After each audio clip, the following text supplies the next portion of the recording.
Avec vous, je veux revenir sur ce que l'on a débuté la semaine dernière. Vous vous souvenez? Pourquoi ton élan spirituel, pourquoi ton développement, pourquoi ta croissance est-elle freinée? Nous avons abordé la semaine dernière ce sujet, cette question, et je veux poursuivre avec vous donc ce matin parce qu'on n'en a pas terminé.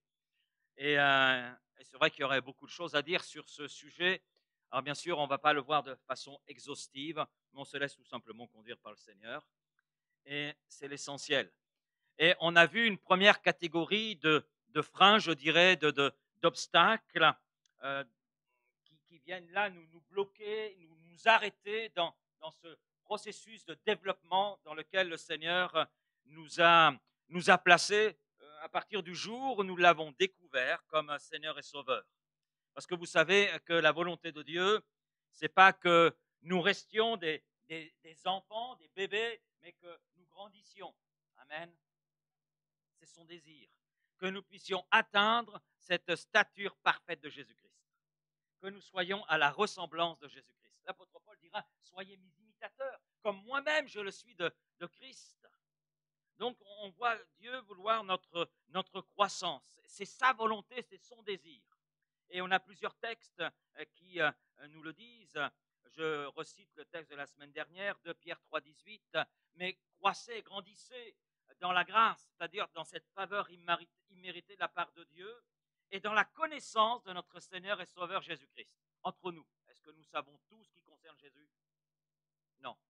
On a encore beaucoup de choses à découvrir sur qui il est et sur son œuvre. À lui soit la gloire maintenant et pour l'éternité. Une autre traduction par rapport à ce verset dit ceci, mais continuez à progresser dans la grâce et la connaissance de notre Seigneur et Sauveur Jésus-Christ.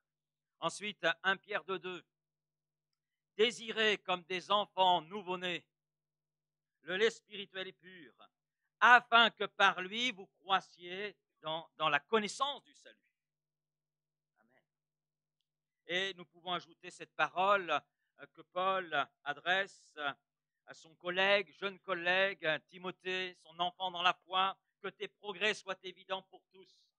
Et je crois que c'est le désir de Dieu, que tes progrès, mon frère, ma soeur, que tes progrès aussi, Laurent, je suis concerné, que tes progrès soient évidents pour tous. Ça, c'est la volonté de Dieu pour nos vies. Mais voilà, entre la volonté de Dieu et la réalisation de la volonté, il y a entre les deux quelques freins que nous connaissons, quelques arrêts, quelques blocages qui peuvent être là, quelques obstacles. D'autant plus que Dieu, il faut le savoir, non seulement veut notre croissance, notre développement, mais il a donné tous les éléments nécessaires pour que nous puissions grandir. Oui, parce que Dieu, dans son amour, ne dit pas simplement croissez, mais il donne les éléments qui nous permettent de grandir. Quels sont ces éléments? Amen. La parole de Dieu. Le Saint-Esprit, amen. Le consolateur. Le consolateur, c'est celui qui est là à nos côtés. Ensuite,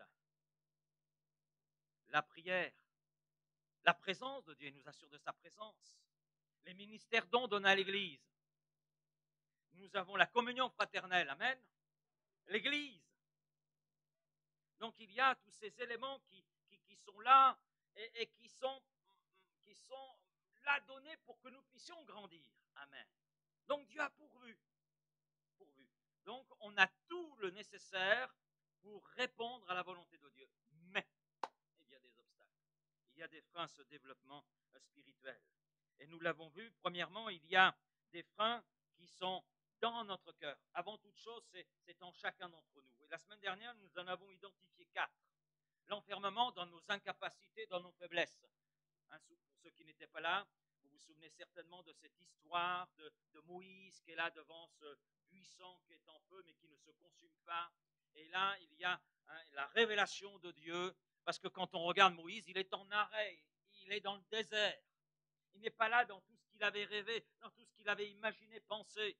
Il est là tournant en rond, gardant le troupeau de son beau-père. Il est là avec ses frustrations.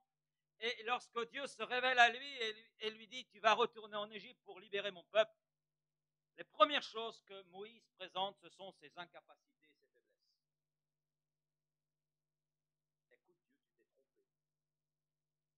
la mauvaise personne. Tu frappes à la mauvaise porte. Est-ce que vous croyez que Dieu se trompe?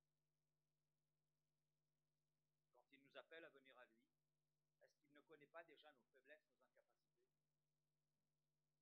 Mais si. Et nous savons que Moïse a présenté cela comme des excuses, et bien souvent c'est ce que nous présentons. Nous aussi, nous lui ressemblons. Hein. Comme j'ai dit dimanche dernier, il y a en chacun d'entre nous un Moïse qui sommeille. Le deuxième obstacle, c'est le problème de placement des priorités dans notre vie. Le troisième obstacle, c'est la mentalité. Je n'ai pas à cœur. Mais on a vu que la mentalité du royaume de Dieu, ce n'est pas j'ai à cœur ou pas à cœur. C'est que j'obéis. J'obéis à ce que Dieu dit. Tout ce que ta main trouve à faire avec ta force, fais-le. Et heureusement que Jésus, le Fils de Dieu, n'a pas dit à son Père, ben écoute Père, je vais réfléchir si j'ai à cœur ou pas à cœur d'aller donner ma vie sur le bois de la croix pour le salut d'une humanité qui quelque part ne mérite pas cet acte. Non, me voici au Dieu pour accomplir ta volonté. Et on sait que Christ, par les choses qu'il a souffertes, a pris l'obéissance. Donc il a obéi, et par son obéissance, nous héritons le salut. Il est allé jusqu'au bout. Et puis il y a ce terme scientifique, procrastination. Bon, ça veut dire le fait de reporter au lendemain. Demain. Et vous savez, un demain suit un demain, qui a un demain suit un demain, et on arrive à jamais. C'est aussi simple que cela. Alors, ce ne sont là que quelques obstacles à notre développement spirituel, mais la parole de Dieu nous en montre d'autres. Je vais en voir d'autres ce matin avec vous. Alors, on veut faire une lecture dans le livre de l'Exode, au chapitre 8. Au chapitre 8.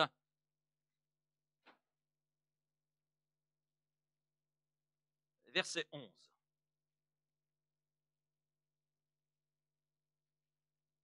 Nous lisons ceci. L'Exode, c'est le deuxième livre de la Bible, juste après celui de la Genèse, le livre des commencements. Et puis on arrive à l'Exode, le livre de la libération. Et on lit ceci au verset 11 du chapitre 8. Pharaon, voyant qu'il y avait du relâche, endurcit son cœur et il n'écouta point Moïse et Aaron selon ce que l'Éternel avait dit. Alors peut-être que dans certaines versions, c'est le verset 15 et non pas le verset 11. Hein, tout dépend des versions que nous avons. Enfin, dans ma version, moi c'est Louis II, c'est le verset 11. Le relâchement est un tueur de progrès, est un tueur de développement. Mais vous savez, on n'y tombe pas comme cela, d'un seul coup. Le relâchement, ce n'est pas quelque chose qui nous tombe sur la tête et ça y est. Non. C'est un processus. Et il y a un homme, un serviteur de Dieu, qui a défini différents symptômes. Et il en mentionne 5. Il explique, par exemple, que les symptômes du relâchement sont, premièrement, le croyant qui continue d'accomplir ses devoirs religieux, mais n'y trouve aucun plaisir. Est-ce que vous trouvez plaisir ce matin à venir en ce lieu? À louer le Seigneur, à partager le pain et le vin, à partager la communion fraternelle, à dire à votre frère, comment ça va ce matin? Comment ça va ce matin? Très bien. Et moi aussi, Annie. Amen. Hein? Et vous savez, ce symptôme, on le trouve dans la parole de Dieu avec l'église d'Éphèse. C'est le problème de cette église lorsque Jean lui envoie une lettre. Ce que j'ai contre toi, c'est que tu as abandonné ton premier amour. Voilà, elle ne trouve plus de plaisir dans ce qu'elle fait. Et à partir de là, ne trouvant plus de plaisir, c'est une forme d'activisme, mais il n'y a plus la vie. Deuxième symptôme, le croyant lit la Bible d'une manière froide et détachée, sans en appliquer les enseignements à sa propre vie. En d'autres termes, c'est ne plus se sentir concerné par ce que Dieu dit à travers sa parole. C'est ça. Troisième symptôme, le croyant continue à prier, mais d'une manière superficielle, sans entrer dans une vraie communion avec Dieu. Ce qui veut dire que la prière est réduite simplement à quelques demandes, mais ce n'est plus une relation, une intimité avec Dieu. Parce que la prière, c'est cela. La prière, c'est entrer chez Dieu et parler avec Dieu. un quatrième symptôme, le Christ n'est plus au centre de la vie de ce croyant. Ça veut dire que Christ l'embarrasse. Ah, c'est vrai que quand il y a un relâchement, quand on est dans ce processus de relâchement, Christ nous embarrasse, nous gêne, nous dérange. Ah oui, on s'éloigne. Forcément, sa présence, à partir de là, nous dérange. Et puis, cinquième symptôme, il manque d'amour envers les autres chrétiens. Ce qui veut dire que la famille de Dieu, l'Église, ne manque pas ce croyant parce que tout est centré sur son nombril. Tout est centré sur lui. Ce sont là 5 symptômes que cet homme, que ce pasteur Oscar Willow a définis. Mais je crois qu'il y en a d'autres. Mais c'est important pour nous d'y réfléchir. Est-ce que je prends plaisir? Est-ce que je prends plaisir à venir à l'église avec mes frères et sœurs, à prier, à louer le Seigneur? Est-ce que je prends plaisir à ouvrir ma Bible, à la lire? Est-ce que je prends plaisir à ce que Christ habite en moi et demeure en moi? Est-ce que je prends plaisir à sa présence? C'est bon de se poser la question. L'apôtre Paul dira, examinez-vous vous-même pour savoir si vous êtes dans la foi. Et il est bon de temps en temps de faire un check-up. On le fait pour notre voiture. Il n'y a pas longtemps, j'ai passé la voiture de l'église dans un check-up et il y avait quelques petits problèmes qui sont résolus. Oui, parce que c'est bien de faire le check-up, de voir là où sont les problèmes et de résoudre ces problèmes. Amen. Hein?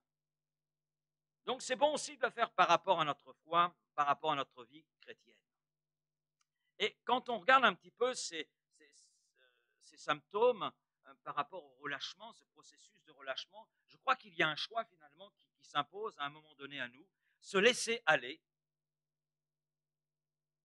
ou réagir pour stopper ce processus et reprendre ce processus de relâchement pour reprendre un autre processus qui est lui positif, à savoir grandir dans la volonté de Dieu, grandir dans les choses de Dieu. Maintenant, la question qui vient, c'est mais comment réagir? Parce que c'est bien de parler d'un processus de relâchement, c'est bien de parler de symptômes, mais la réponse, elle est essentielle, non? On ne peut pas en rester là. Et on est obligé de se poser la question, comment réagir? Ben, je dirais que la première des choses, c'est prendre conscience qu'on est dans un processus de relâchement. Si on n'est pas lucide sur sa situation spirituelle, il va être difficile d'inverser le processus. Il va être difficile de réagir.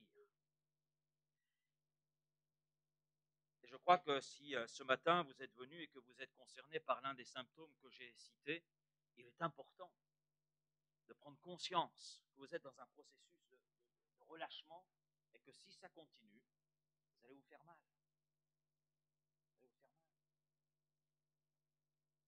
Vous n'allez plus être là où Dieu vous veut. Et plus être ce que Dieu veut que vous soyez. Et quand on sort du terrain de la grâce, on est vulnérable. Et à partir de là, il y en a un qui s'appelle le tentateur, qui lui saura intervenir et vous conduire encore plus loin dans le relâchement, afin que ensuite la pente soit difficile, très difficile à remonter. Le deuxième point par rapport à cette réaction, c'est l'apôtre Paul qui nous la donne. Qui nous le donne, ce deuxième point. Restez vigilants, tenez ferme dans la foi, soyez courageux. Amen, soyez courageux. Et fortifiez-vous. Il n'est pas dit le Seigneur te fortifiera, mais il dit fortifiez-vous. C'est notre responsabilité. Augmente tes forces. Mais comment augmenter ses forces lorsqu'on est dans un processus de relâchement?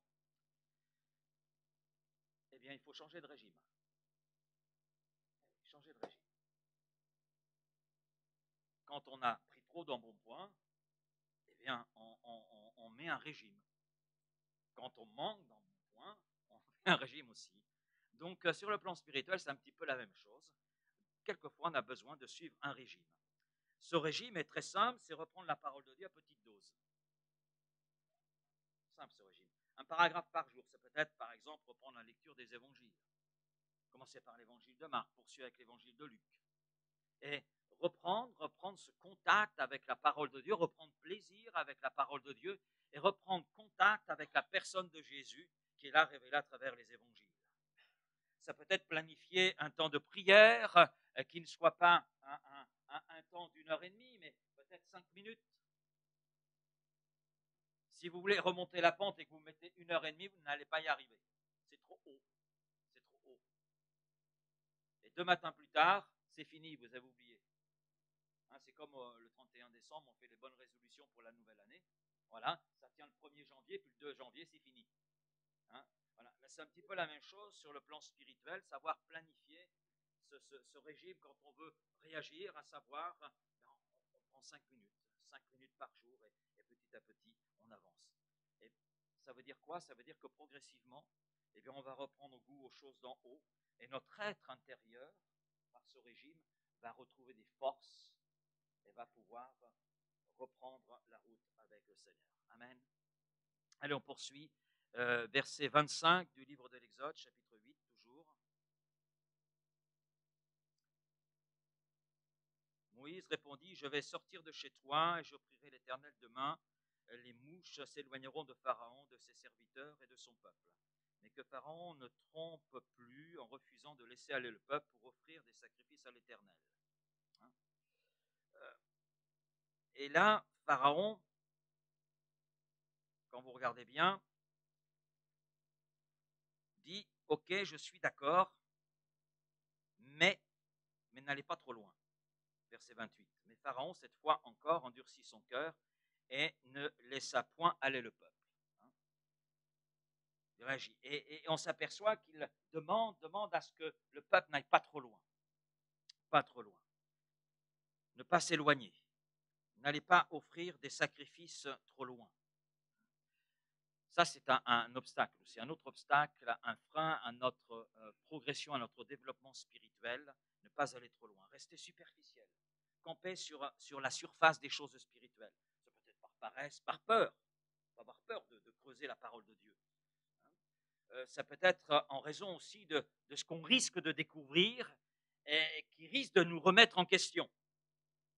Mais si nous restons à la surface des choses de Dieu, des choses spirituelles, à la surface de la parole de Dieu, nous allons passer à côté de tous les trésors que cette parole contient, de tous les trésors qui sont contenus là en Dieu.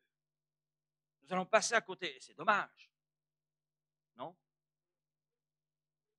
D'autant plus que nous n'avons pas encore découvert tous les trésors de Dieu. Il y a encore beaucoup à découvrir. Si nous restons dans des prières formalistes, c'est sûr qu'on ne va pas arriver à toucher le trône de la grâce. Ça va être plutôt difficile. Mais celui qui creuse la parole de Dieu découvre les trésors qu'elle contient. Et il s'enrichit. Et à partir de là, s'enrichissant, il progresse. Il progresse dans sa vie spirituelle, il connaît un réel développement dans sa connaissance, mais dans ce qui forme sa vie chrétienne. Bon, il est vrai que creuser, cela demande de prendre du temps, cela également demande des efforts, et cela demande de la discipline. On est conscient de cela. On est conscient. Mais au regard des fruits qui en découlent, ça vaut la peine. Ça vaut la peine de prendre son temps, ça vaut la peine de produire des efforts, et ça vaut la peine d'avoir un minimum de discipline. Alors, quand il est question de temps, c'est souvent un problème, ça. Je n'ai pas le temps. La question de temps revient souvent dans les excuses. Mais en fait, nous avons le choix. Soit dominer le temps, ou soit être dominé par le temps. C'est un choix.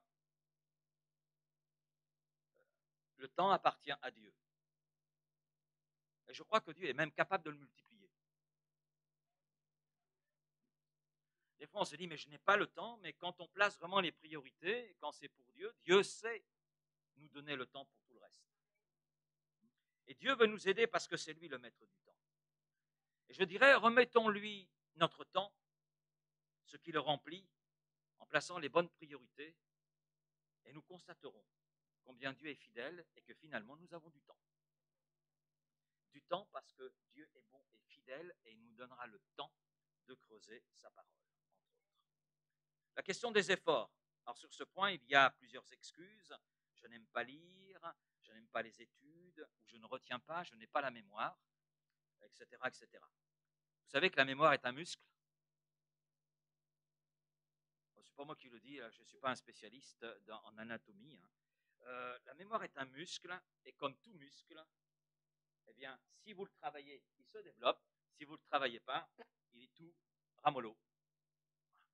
Et notre mémoire étant un muscle, je dirais que n'importe qui peut la muscler, cette mémoire. N'importe qui. Moi, quelquefois, ma mémoire, un peu comme le gruyère, vous savez, il y a des trous. Des trous. Non, ça ne vous arrive pas? Alors, il y a des trous, voilà, puis il y a des trous plus petits. Voilà. Et je me suis aperçu, c'est vrai qu'en vieillissant, les trous s'agrandissaient. Hein, c'est quelquefois, mon épouse me dit, Laurent, t'as oublié. J'ai oublié quoi? Alors que 5 minutes avant, elle veut me le dire. Alors, soit on se dit, bah, c'est comme ça, c'est la vieillesse, ou alors on se dit, ouais, ce muscle, il faut que je le fasse travailler là. Il faut que je le fasse travailler. Il manque de travail. Et il manque de musculation. Alors certains vont dans les salles de musculation, là.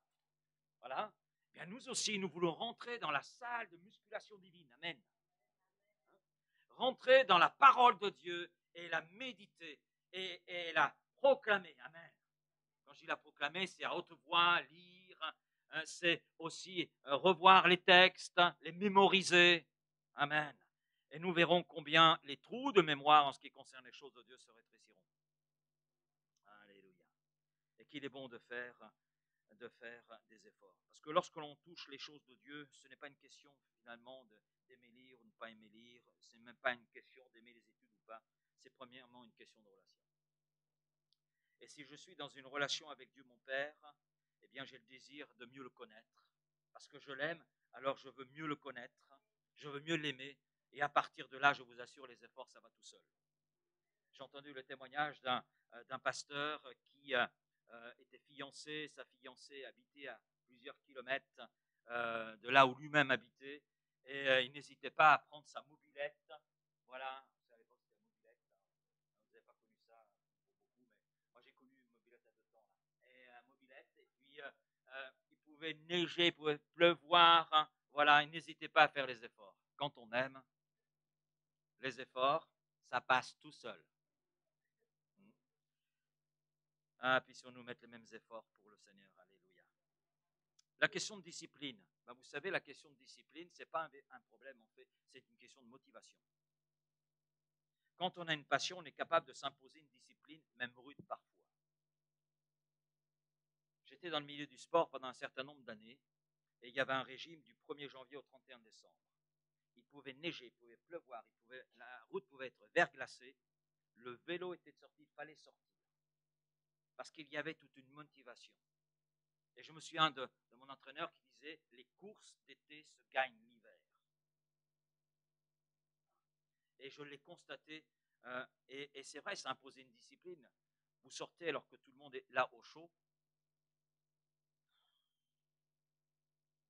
En plus, vous êtes tout seul. Voilà. Vous êtes tout seul avec votre chrono. Voilà, et vous avez tant de kilomètres à faire.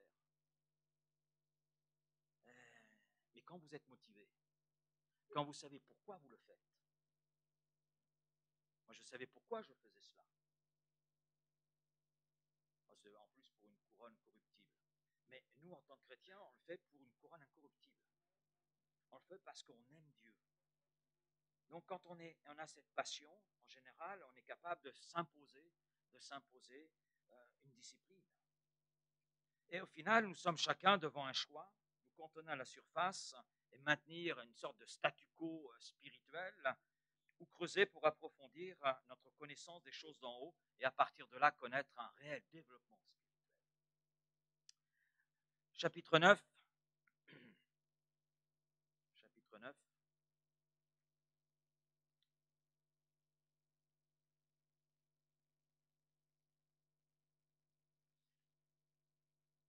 Verset 27.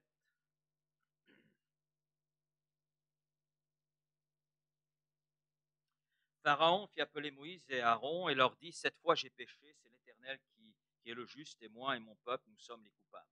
Priez l'Éternel pour qu'il n'y ait plus de tonnerre et de grêle. Je vous laisserai aller, et l'on ne vous retiendra plus.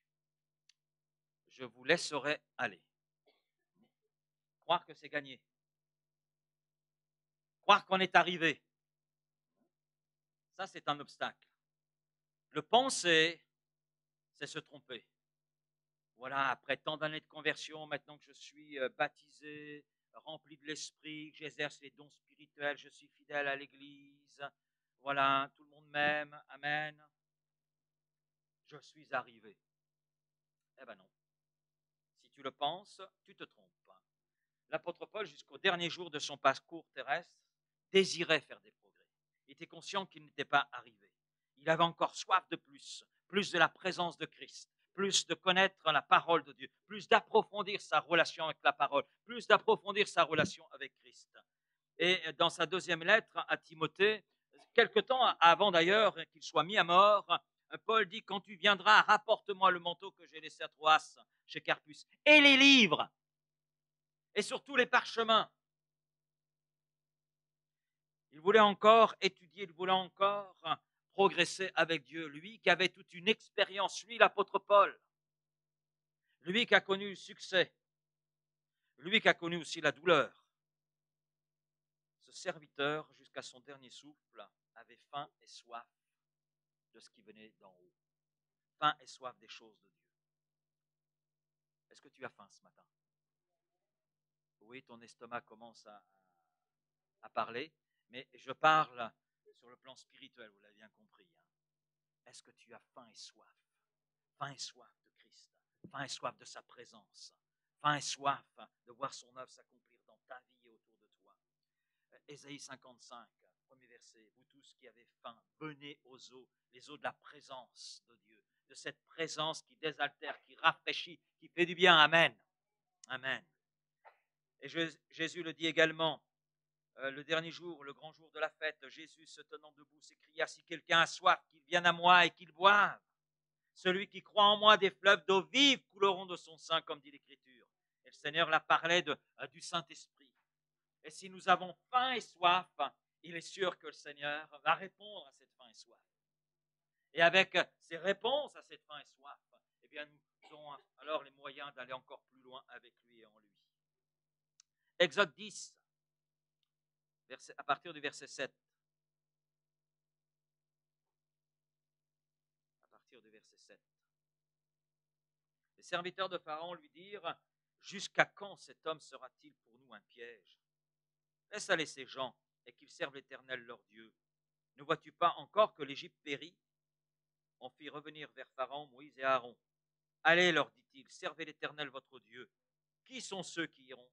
Moïse répondit, nous irons avec nos enfants et nos vieillards, avec nos fils et nos filles, avec nos brebis et nos bœufs, car c'est pour nous une fête en l'honneur de l'Éternel.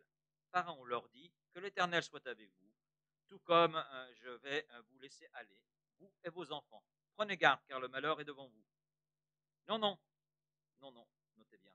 Vous les hommes, et servez l'Éternel, car c'est là ce que vous avez demandé. On les chassa de la présence de Pharaon. Les hommes seulement. Ça veut dire quoi pour nous? Garder les attaches en arrière pour y revenir. Si par rapport à tout ce que nous laissons derrière nous, en conservant dans notre cœur un regret de l'avoir laissé, il est évident qu'à un moment ou à un autre, nous allons y revenir. C'est sûr. Parce que cela constitue finalement un piège. On a un exemple. Si je vous dis Lot, vous pensez à Madame également. Oui. Madame Lot, la femme de Lot, l'a expérimenté. Elle l'a expérimenté à ses dépens. Ce qu'elle avait laissé derrière elle a été pour elle un piège terrible. Elle s'est transformée en statue de sel. Alors que le Seigneur avait bien dit d'aller regarder devant, d'avancer.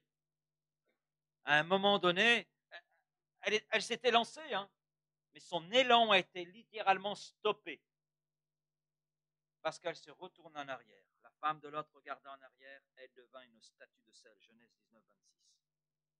Pourtant, elle avait entendu la parole donnée. Elle l'avait entendu après les avoir fait sortir. L'un d'eux dit, sauve-toi pour ta vie, ne regarde pas derrière toi, ne t'arrête pas dans toute la plaine, sauve-toi vers la montagne, de peur que tu ne périsses. Lot avait entendu cette parole, Madame Lot également. Alors c'est vrai, nous n'avons pas beaucoup de détails sur la femme de Lot. La Bible n'indique pas qu'elle participait au péché des gens de Sodome et Gomorrhe. Nous savons simplement que comme sa famille, elle vivait au milieu par contre. Et je pense que ce n'était pas sans influencer cette famille. Et on le voit d'ailleurs avec les gendres qui s'imaginent que les anges qui sont là venus avertir Lot du jugement de Dieu, ils prennent les choses à la rigolade. Non, non, les choses de Dieu ne se prennent pas à la rigolade. D'ailleurs, ces gendres ont péri sous le jugement de Dieu, c'est terrible. Et alors qu'elle est là en route pour échapper au jugement de Sodome, son cœur qui est finalement partagé, a fait qu'elle s'est retournée et cela a été fatal. Quand spirituellement nous ne progressons plus, que la lassitude est là, la première chose qui revient, ce sont les points du passé qui sont restés en arrière dans notre vie et que nous avons gardés dans un coin de notre cœur comme une attache. Et quand ça va mal, quand il y a sur le plan spirituel, c'est les choses vers lesquelles nous revenons à un moment donné et qui constituent un piège et qui vont stopper notre progression spirituelle, notre croissance spirituelle. Ça peut être une habitude, ça peut être une relation même. Alors la réponse, elle est où? Dans le fait de ne pas retenir ou de ne plus retenir. Ce qui nous retient, nous devons le lâcher. Le lâcher. Et Jésus nous le dit. Et nous y invite. Abandonner à ses pieds ce qui, le péché, c'est vrai, mais ce qui nous retient encore. Tout livrer. Matthieu 11, 25. On pourrait lire aussi Ésaïe 54, verset 2, ça va dans le même sens. Moïse, sur la montagne d'Horeb, devant la révélation de Dieu, a dû laisser là ses objections, a dû laisser là ses excuses, ses incapacités, ses faiblesses. Il a laissé aussi son passé plein de frustration, ses conceptions, ses blessures. Il a tout laissé là sur la montagne d'Horeb. Il ne pouvait pas partir avec cela en Égypte et être ce que Dieu voulait qu'il soit et faire ce que Dieu voulait qu'il fasse.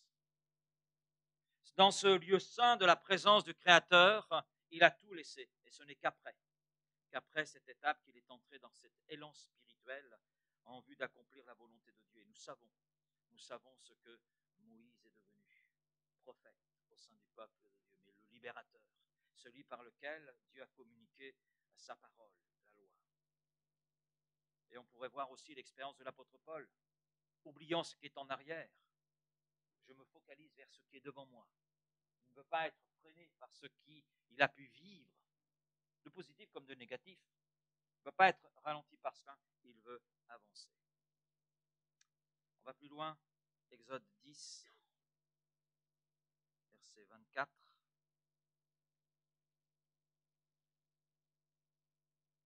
Pharaon appela Moïse et dit, allez, servez l'Éternel. Il n'y aura que vos brebis et vos bœufs qui resteront, et vos enfants pourront aller avec vous. Donc vous, sauf tout ce qui vous appartient. Là, c'est mettre des restrictions. Un exemple, je loue Dieu en parole, mais pas avec mes biens. Je vais raconter une petite histoire. Un homme avait donné sa vie à Christ. Et cet homme, donc, est entré dans la vie chrétienne et il a découvert la joie du salut, la joie de connaître le Seigneur, la joie qu'il y a à lire la parole de Dieu, la joie qu'il y a à se retrouver avec ses frères et sœurs. Maintenant, la nuit, cet homme était tourmenté. Tourmenté par le diable. Alors il s'est plaint au Seigneur en disant, je croyais qu'avec toi, dans ma maison, je n'aurais plus de problème. Oui, il est là dans une discussion avec le Seigneur, mais le Seigneur lui répond. Il lui répond en lui disant, écoute, tu m'as confié une chambre et dans cette chambre, le diable ne vient pas. Et là, l'homme réfléchit, ok Seigneur, bon, je te donne les 3 chambres supplémentaires. Et cette nuit-là, le diable est venu le troubler. Alors là, il se retourne vers le Seigneur et dit, Seigneur, c'est pas possible. Tu m'as demandé une chambre, je t'ai donné une chambre. Tu m'en demandes plus, je t'ai donné 3 autres chambres, donc ça te fait 4 chambres. Le Seigneur de lui répondre, mais le diable n'est pas rentré dans l'une de ces chambres, parce qu'il ne pouvait pas. Et là, cet homme réfléchit un instant. Et le Seigneur lui dit, la maison n'est pas la mienne. Tu m'as donné 3 chambres plus une dans ta maison, mais ce n'est pas ma maison. Et le diable ne peut pas venir dans aucune de ces chambres. Par contre, il peut venir dans ta maison. Et finalement, cet homme a compris le message de la part du Seigneur et lui dit, d'accord Seigneur, je te donne toute la maison. Tout est à toi maintenant. Et la nuit d'après, le diable est venu. Problème, il est resté à la porte. Amen. Problème pour lui, mais délivrance pour cet homme. Et là, le Seigneur lui a dit, le diable ne peut plus rentrer parce que cette maison, elle m'appartient. Et cet homme a compris la leçon. Le diable ne pouvait plus entrer dans sa maison parce que toute sa maison appartenait au Seigneur. Pharaon veut mettre des restrictions. Et ça, c'est un danger aussi pour nous, de vouloir mettre des restrictions. Mais si le Seigneur n'est pas le Seigneur de tout, nous plaçons alors des limites à notre développement spirituel. Et la solution, elle est où? Eh bien, tout simplement, tout donner à Christ. Amen. Deutéronome chapitre 6, verset 4, écoute Israël. Alors, on va traduire différemment. Écoute Laurent. Vous pouvez mettre votre prénom, si vous le voulez. Moi, je mets le mien. Écoute Laurent. L'Éternel, ton Dieu, est le seul éternel. Tu aimeras l'Éternel, ton Dieu, de tout ton cœur, de toute ton âme et de toute ta force. La réponse, elle est là. Elle est là. À partir de là, donc il n'y aura pas de frein dans notre vie, mais nous connaîtrons une réelle progression. Alors, en conclusion, je veux rappeler les obstacles donc à notre croissance spirituelle qui s'ajoutent à ceux que nous avons vus la semaine dernière. Le relâchement spirituel et moral, en général ça va de pair. Rester superficiel à l'égard des choses de Dieu, les choses spirituelles. Croire qu'on est arrivé. Garder des attaches en arrière pour y revenir à un moment donné. Mettre des restrictions. Peut-être que dans votre vie spirituelle, vous avez identifié un ou plusieurs freins qui sont là dans votre vie et qui, à partir de là, freinent votre croissance. C'est possible, hein? Ben, n'en restez pas là. Ce matin, croyez que Dieu est là. Amen. Que Dieu est là par son esprit. Que Dieu est là voulant agir dans votre vie, dans notre vie à chacun. Et il veut nous aider à vaincre ces obstacles.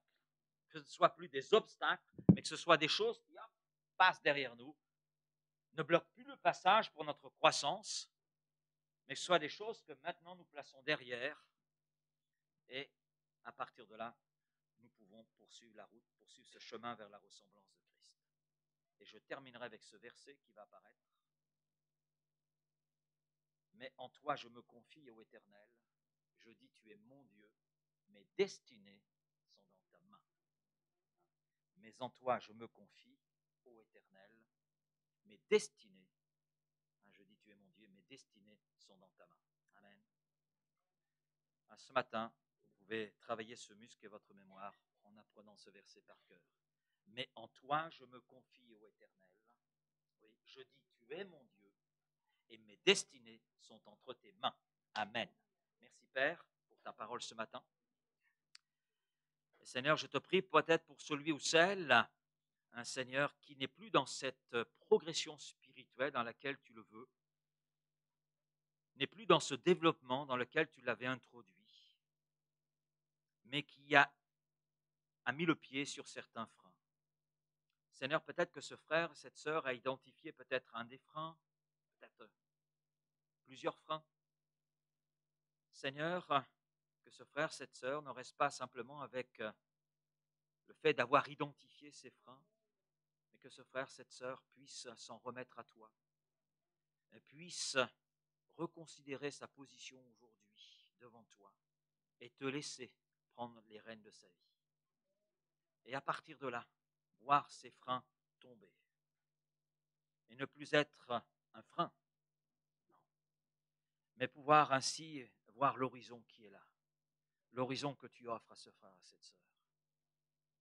Et que ce frère, cette sœur puisse là reprendre la marche avec toi, reprendre cette progression, retrouver goût goût à ta personne, à ta présence, à ta parole, aux choses d'en haut, et puis s'affectionner aux choses d'en haut. Oui, s'affectionner à ce qui vient de toi, à ce qui découle du royaume de Dieu, à ce qui ne périt pas, mais qui construit notre être intérieur, construit notre homme intérieur, et nous conduit à aller de l'avant pour un jour hériter la gloire. Merci Père de ce que tu veux faire donc dans la vie de ce frère, de cette sœur qui est peut-être là, sentant concernés par tout ce qu'on a vu ce matin. Maintenant, pour nous qui peut-être ne sommes pas concernés, que nous puissions retenir toutes ces choses et que dans notre marche avec toi, eh bien, nous puissions être vigilants parce que tu nous demandes d'être vigilants. Tu nous demandes, un Seigneur, de grandir et on va être vigilants à ce que rien ne vienne freiner notre croissance, que rien ne vienne nous stopper dans notre élan, mais que nous puissions être dans cet élan persévérant et découvrir au fil de notre marche tes bienfaits, tes grâces. Découvrir, un Seigneur, que dans nos vies, il y a des progrès qui te glorifient. Et que plus nous avançons, plus nous nous rapprochons de cette stature parfaite de Christ. Merci Père, dans ce chemin dans lequel tu nous as introduits, ce chemin pour lequel tu nous as donné toutes les ressources nécessaires pour que nous puissions avancer et aller jusqu'au bout. Oui Seigneur, jusqu'au bout. Et le jour venu, entendre cette voix, entre bon et fidèle serviteur dans la joie de ton maître. Merci Père pour l'espérance qu'est la nôtre.